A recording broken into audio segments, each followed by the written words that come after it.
Hello again, it's Nick McDonald here from Rise to a Million. I hope that you're okay.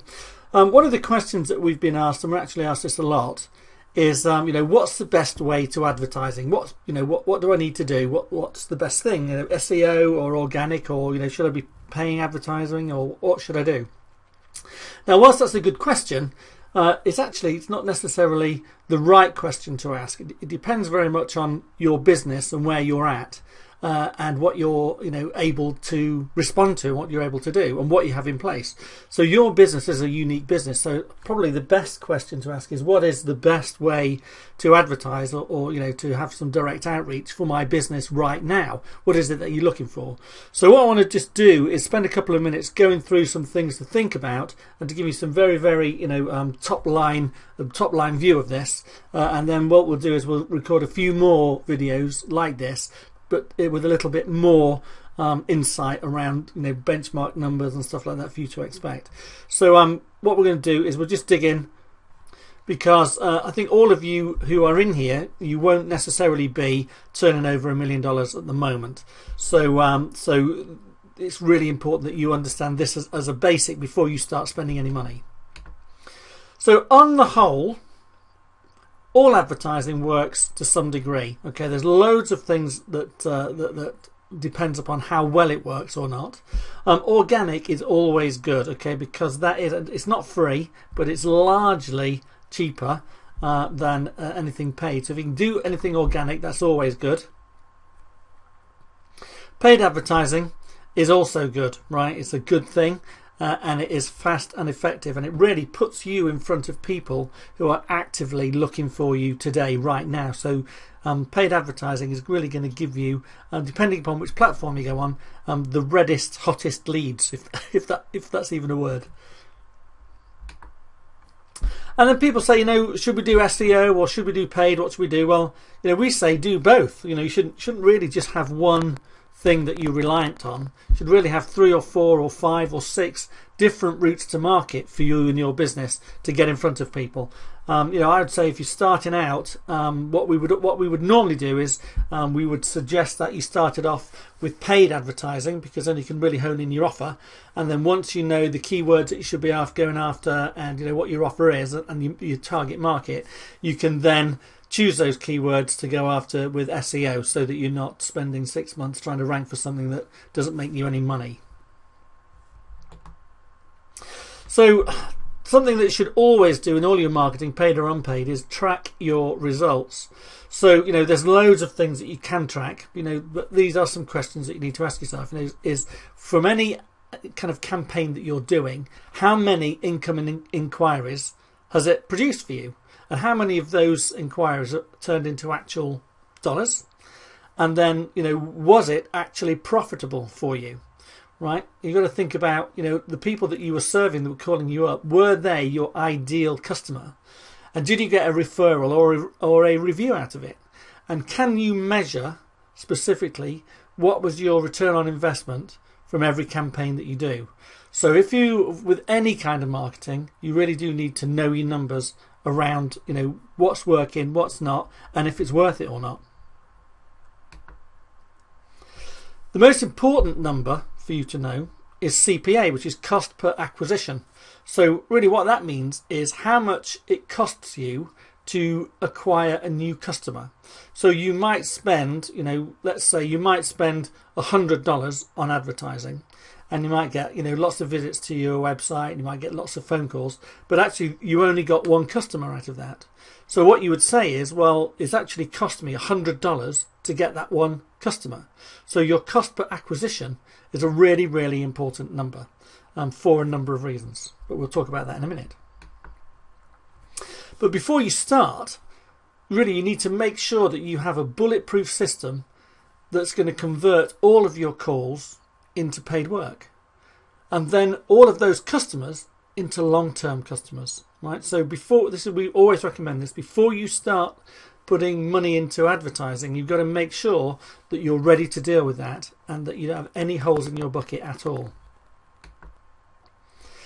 What you need to know is your average customer value and your average customer lifetime value, right? Now this is what I was talking about earlier on. So you can work out how much you can spend to profitably buy a customer. So going back to the example I just used, if it cost you $100 to get a new customer, but you know your numbers and you know that you've got, you know, a process in place which is going to convert people, you know, from a phone call to a paid job to a referral, etc., etc., and you can work out the value of that per customer. And then if you know that you can keep those customers in your business for 3 or 4 years or longer, you can work out how much they're worth. And they might be worth, for the average lifetime customer value of, you know, one of your customers might be $5,000, might be $10,000, you know, might be $500, I don't know. But, you know, if you know that, then you know that buying a customer for $100, you know, you can work out, is that worth it or not? So that's why it's really important that you understand what your average customer value is and what your average customer lifetime value is, so that you can make some informed decisions. Something else that you need to think about as well before you start advertising is you need to really research 3 things. Right? First of all, you need to properly understand your market. What market is it that you're serving? Who are the people that you want to work with? You know, what's important to them, and you know, and how can you reach them, right? So your market, understand, you know, what your competitors are doing and where you're placed in the market. So that the second thing that you can work on is your message, which is really your offers. Is how are you communicating to your market about how great you are and how things, you know, how you're different to your competition, and you know, how you're standing out from them, and you know, and why they should call you and not them. And then the third thing you should consider is the media, is to what platform, you know, what kind of business are you going after? If you're going after, you know, emergency repairs, you know, 24-hour, then we would definitely recommend Google. You know, Google AdWords, because that's where people go to when they've got an emergency. If you're looking for kind of more longer term, you know, perhaps you go to Facebook. You know, so you've got to think about, you know, where are your people? Are they in Facebook groups, for instance, you know, or are they, you know, is it a local market networking in your area? Where is it, right?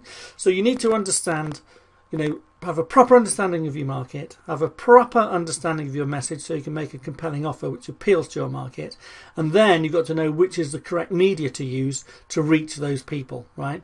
And then all those 3 must match. So if you've got all those 3 matching, then you're almost ready to go.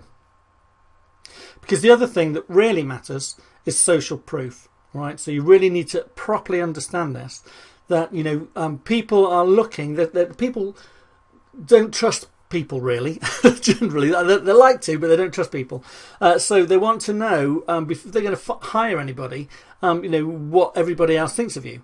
So if you don't have any reviews or testimonials or anything online or on your website or anywhere, then you know, you really need to get some. If you've got a poor reputation online, you need to fix that. Right, so if you don't fix your poor reputation online, it doesn't matter how great your landing page is, how great your offer is, nobody is going to trust you to come and do work in their homes or in their businesses. So having social proof is an absolute must. So that you must have, you know, 4 or 5 star reviews, and you know, and plenty of them, or a few of them at least, so that people can look and see, yeah, somebody like me has used you and has been quite pleased with what you've done. So therefore, I'm going to, you know, risk chance my arm on you, basically. So you've got to get that in place too.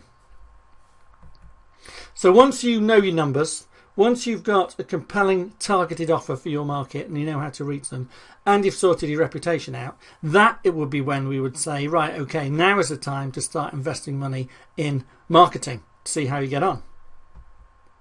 So which is best? You know, well, again, this is a very difficult question. You know, what is it that you actually want? What do you want? What are you ready for now? You know, what is the kind of business that you want? Are you, you know, do you want all installs? Do you not want any installs? Do you want repairs? I mean, what is it that you actually want? Because, you know, once you start marketing, especially if you're targeting your marketing, you can largely attract any kind of customer that you want if you get your message right. So you've got to think about in the minute is your customer journey currently. Is it, how do you move people through your journey from an advert to a paying customer to a referral? Or have you actually got a well thought out journey from that? So how well does that currently work? And do you have any leaks? Do you know? How well does your website convert? Right. So if you've got a website, you know, how well does it convert? Do you know how many what's the percentage of people that land on your website to how many people actually call you up, right? So that would be your percentage, your conversion percentage, right? So do you know how well that works? Can you improve it? Okay, do you get much work from Facebook? At the moment, what are you currently doing? So do you drop leaflets? Do you do networking? I mean, how often does your phone ring already? And where do those calls come from? Right, so it's worth knowing what is currently working for you now to see that actually, am I missing a trick here? Or if I just really dived into this a bit deeper, could I make more of what I've already got? So with any paid advertising, we always say this, be prepared to lose a bit of money at first or to just break even, because it does take a while, right, for any offer to get dialed in, right? So certainly with Google AdWords, it takes about 90 days, about 3 months for any campaign to be totally optimized. So don't be expecting, a 10-to-1 return, as soon as you flick the switch on your advertising. So we'd always say, start small, and then test and measure absolutely everything, so that you can, if you've got some adverts that are dogs, you can ditch them, and then if you've got some winners, you can expand on them. So, and then the other thing we would say is always be patient and consistent, right? So the biggest companies in the world advertise, and that's why they're the biggest companies in the world, but they have spent a lot of money trial and error trying to find out what works, right? So in a nutshell, right, Google Ads work really well, right? But they are demand based, right? So that's people looking now. So in the winter months, there may not be very many people looking for repairs or replacements. There may well not be, right? But in the summer months, that is where there is huge demand. People go when things break, they go directly to Google. So even if you had $10,000 to spend a month in maybe in November on Google Ads, you wouldn't even be able to spend it, probably, depending upon the size of town that you were in. Facebook ads, they work very well, but they're really more for long term, getting people top of mind and getting them to know, like, and trust you, so that when the time comes, they will call you. So they're extremely good if you've got the right strategy for that. SEO is good. Okay, it is good. I won't say that it isn't good, but it can be unpredictable. So Google changes their algorithms all the time, and you can just get it right, and then they change it, and then you kind of fall back into the oblivion again. And the reason they do that, it is my belief, is because they want to make their money out of their adverts. So they change their algorithms all the time to benefit the customer, but also to screw you over, really, whatever better expression, so that if you pay Google to be on the first page of Google, on the first page of the search engine results, you will be on there, because you're paying them Google Ads. They don't get any money at all from SEO, so that's why they mess it about. So it is a bit unpredictable. Home Advisor and buying leads or buying second-hand leads, we would say generally sucks. Some people get it working for them. Okay, some people do it because they want the reviews and the third party because the public trust them, but generally it's a race to the bottom on price, and it sucks. Networking always pays off. Okay, it always pays off, especially if you've got the your offer tuned in. And joint ventures as well can be lucrative. By that I mean if you know some builders or some whatever it might be, somebody in a related industry, a realtor or whatever, that can introduce you to work, then that is always lucrative. One thing we do say is that in business, having only one of anything is always dangerous. So we wouldn't ever say, oh yeah, put all of your money into Google ads, or oh yeah, spend all your money on Facebook. We'd never ever say that. All right, we'd always say, what's the best for your unique business? What is it that you really want right now? What can you handle? And what's working at the minute? What can let's test a couple of things on the on a small amount of money, so that you can see what kind of return that you get. So we're going to do, as I said, we're going to do some more videos like this to follow. So I think next week. So if you tune in next week, folks, and we'll give you some benchmark numbers, so that you know that if you are doing this kind of thing, or when you do get to do this kind of thing, you'll know what's working well and what not, and what isn't, and if you're kind of ballpark return or not. So I hope that helps you, and I'll speak to you very soon. This is Nick McDonald from Rise to a Million, signing out.